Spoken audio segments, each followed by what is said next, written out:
The sound didn't travel far. It wasn't meant to. It stayed trapped between glass and heat, a fragile thread of breath unraveling inside a parked car that had become an oven.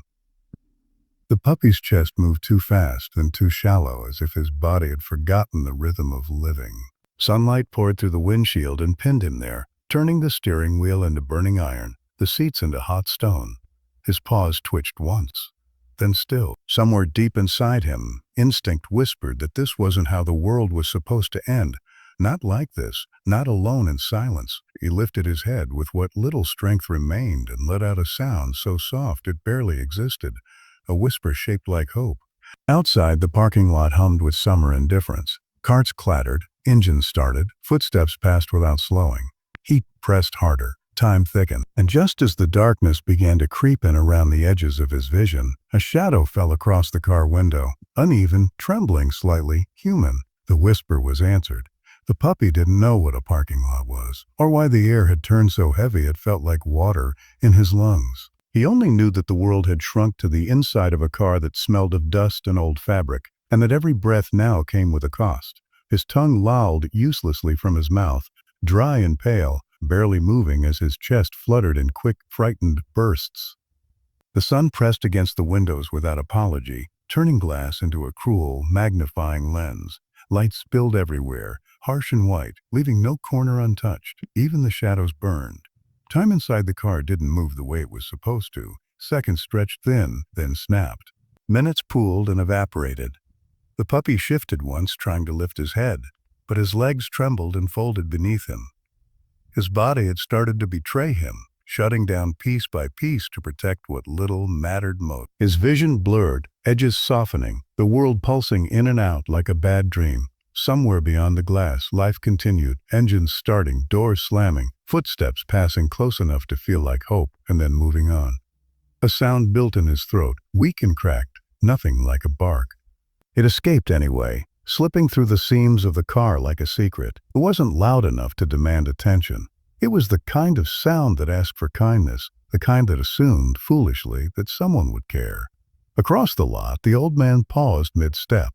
His name didn't matter anymore. He had outlived most of the people who used it. What remained was a body that moved slower than it once had and a heart that had learned to keep its distance from pain. He stood there squinting into the light, grocery store sign buzzing faintly behind him, sweat trickling down his spine. He told himself it was nothing.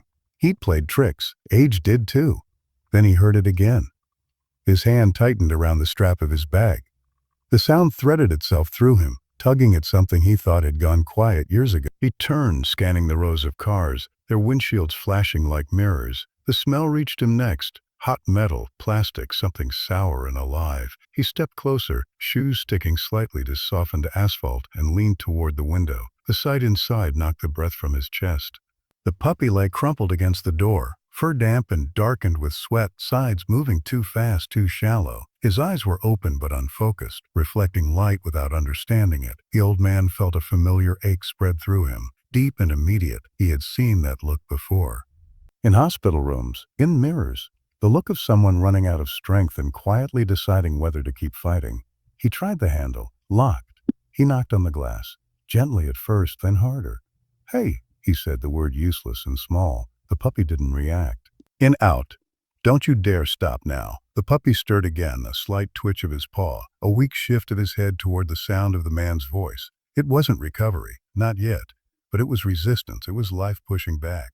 Sirens wailed faintly in the distance, growing louder with each passing second.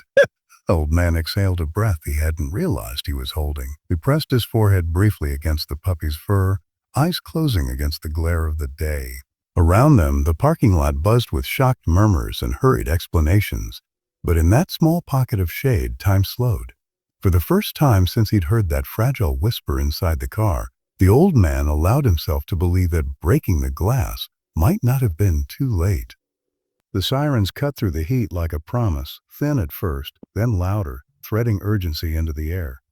Red and blue light flickered against windshields and chrome as the emergency vehicle pulled in, its tires crunching over loose gravel. The old man didn't move when the responders rushed toward him. He stayed where he was, back against the tree, arms wrapped protectively around the puppy, as if the world might still try to take him away. Sir, let us help," one of them said gently, kneeling beside him. The old man nodded but didn't release his grip right away. His fingers were curled into the fur now, stiff and aching, as if they'd forgotten how to let go. He felt the puppy's breathing change, still shallow, still uneven, but there was a rhythm trying to form again, fragile, uncertain, alive. They worked quickly, efficiently, voices calm but tight with focus. A cool pack pressed against the puppy's belly. More water, measured and careful. A stethoscope against a chest that fluttered like it was afraid of its own heartbeat. The old man watched every movement, eyes following their hands, his own chest mirroring the puppy's rise and fall. When they finally lifted the small body onto a stretcher, he felt the loss immediately, a hollow where warmth had been. "You did the right thing," one of the responders told him, meeting his eyes. The old man swallowed and nodded, though the words felt heavy and unreal. Right thing. He wasn't sure when he'd stop believing that was something he was still capable of. As the doors of the vehicle closed and the sirens flared again, the old man stood slowly, joints protesting, and watched them pull away. The parking lot looked different now. Quieter, as if the heat itself had paused to watch. Shards of broken glass glittered on the asphalt near the car. Catching the sun like scattered stars, he stared at them for a long moment, then looked down at his hands. They were scraped, reddened, trembling slightly. He flexed them and felt the ache bloom. Someone touched his shoulder. The woman from before stood there, eyes still wide, voice soft. "You saved him," she said. He shook his head gently. Not yet," he replied. "He's not done fighting." The hours that followed blurred together. A police officer took his statement. Someone offered him water. Another asked if he was okay. He answered automatically, his mind far away, riding in the back of an emergency vehicle with a puppy he barely knew but already felt tethered to. Eventually, he found himself sitting on a hard chair in a veterinary clinic. The air inside blessedly cool, smelling faintly of antiseptic and fur. Behind a closed door, machines beeped softly. The sound made his chest tighten. He stared at the floor, at the scuffed linoleum, at his own shoes, dusty and worn. He thought about how close he'd come to walking past, how easy it would have been to ignore a sound that didn't demand attention. The thought made his throat burn. A veterinarian finally emerged, mask pulled down, eyes tired but kind. "He's stable," she said. The word landed like a hand on his back, steadying him. "A severe heat exhaustion. He's young. That helped." "So did you." The old man nodded, a quiet sound escaping him that might have been a laugh or a sob. He closed his eyes briefly, the image of the puppy's unfocused gaze flashing behind them. When he opened them again, the world felt slightly altered, as if something inside him had shifted its weight. They let him see the puppy later, through glass, tubes, blankets, the steady rise and fall of a chest no longer racing quite so fast. The puppy's eyes were closed now, resting in a way that felt earned. The old man rested his palm against the glass, matching his breathing to the small life on the other side. For the first time in years, the space between breaths didn't feel empty. It felt full of possibility. Days passed with the quiet patience of recovery. The kind of days that don't announce themselves, that slip by on soft paws and measured breaths. The old man returned to the clinic every morning, at first unsure if he was allowed to, then quietly welcomed by nods and half-smiles from the staff who had begun to recognize him. He brought nothing with him except himself. No toys, no treats, just presence. He sat in the same chair, hands folded, listening to the steady hum of machines and the low murmur of voices behind doors. The puppy grew stronger in small, almost invisible ways. A longer breath, a twitch of the tail. The slow return of color to gums that had once been frighteningly pale. When they finally placed the puppy in his arms again, wrapped in a thin blanket, the old man felt something inside him loosen. The body was warmer now in the right way, weightier, more real. The puppy stirred, eyes blinking open, and for the first time they truly saw each other. The gaze was different now, clearer, curious, not just surviving but noticing. The puppy studied the old man's face with quiet intensity, as if committing it to memory. The old man smiled, a hesitant thing, unused muscles pulling gently at the corners of his mouth. "Hey there," he whispered. The puppy responded with a weak wag of his tail, barely a movement, but enough to steal the breath from the man's chest. They asked him if he knew the puppy's name. He shook his head. He hadn't even thought to ask. Names felt intimate, like promises. The vet mentioned shelters, paperwork, next steps. The words floated around him, important but distant. All he could focus on was the steady rise and fall beneath his hands. Life continuing. When the question finally came, what would happen if no owner came forward? The old man surprised himself by answering without hesitation. "He can come with me," he said. The words settled into the room as naturally as if they'd been waiting there all along. He felt a flicker of fear then, sharp and honest. He was old, slower. His days were quiet, predictable. But as the puppy shifted closer, tucking his head against the man's chest, the fear softened into something else, purpose maybe, or company. The day they left the clinic together, the sun was gentler, filtered through thin clouds that softened its glare.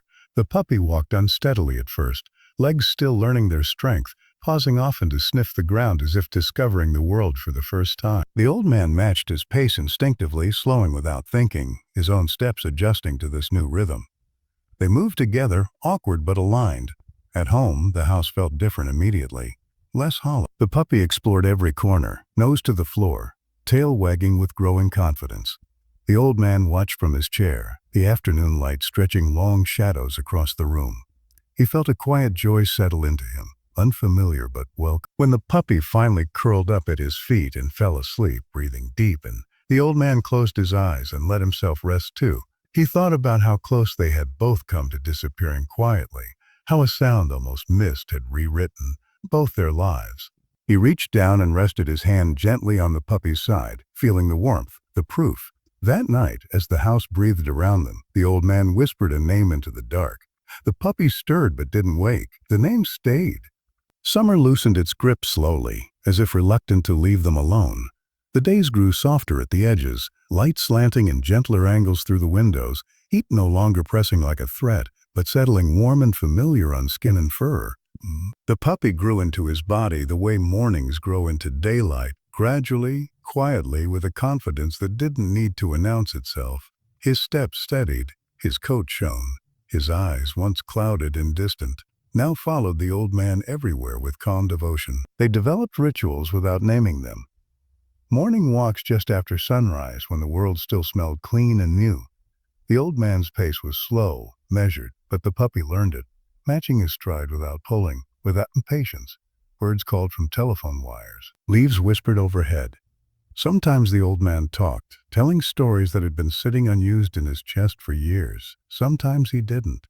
The puppy listened either way, ears flicking, tail brushing lightly against the man's leg like reassurance. There were moments when the old man caught himself watching the dog breathe, the memory of that parking lot flashing uninvited through his mind. Heat, glass, a sound too small to matter. Each time he reached out and touched warm fur, grounding himself in the now. Alive, here, still fighting. One afternoon they returned to the same parking lot. It wasn't intentional at first. Errands had a way of circling back. The asphalt looked ordinary now. Cars came and went. No broken glass. No sirens. The puppy paused, nose lifting, ears alert, as if something in the air recognized him. The old man stopped too. He felt the weight of the moment settle quietly between them. "This is where I heard you," he said, voice low. The puppy looked up at him, head tilted, eyes bright. He didn't remember the heat or the fear, not in the way humans do. But something in him leaned closer, pressed his body against the man's leg, solid and present. The old man smiled, a real one this time, and exhaled. They didn't stay long. They didn't need to. Some places only exist to be survived. As autumn came, the puppy learned new joys. Crunching leaves. Cold air filling his lungs. The old man bought a second chair for the living room, though the puppy preferred the floor at his feet. At night, when the house grew quiet, the dog slept close enough that the old man could hear him breathe. The sound was no longer fragile. It was steady, confident. A promise kept. Neighbors noticed the change. The old man stood straighter, laughed more easily. His world had expanded, not outward, but inward. Where there had once been silence, there was now the soft padding of pause.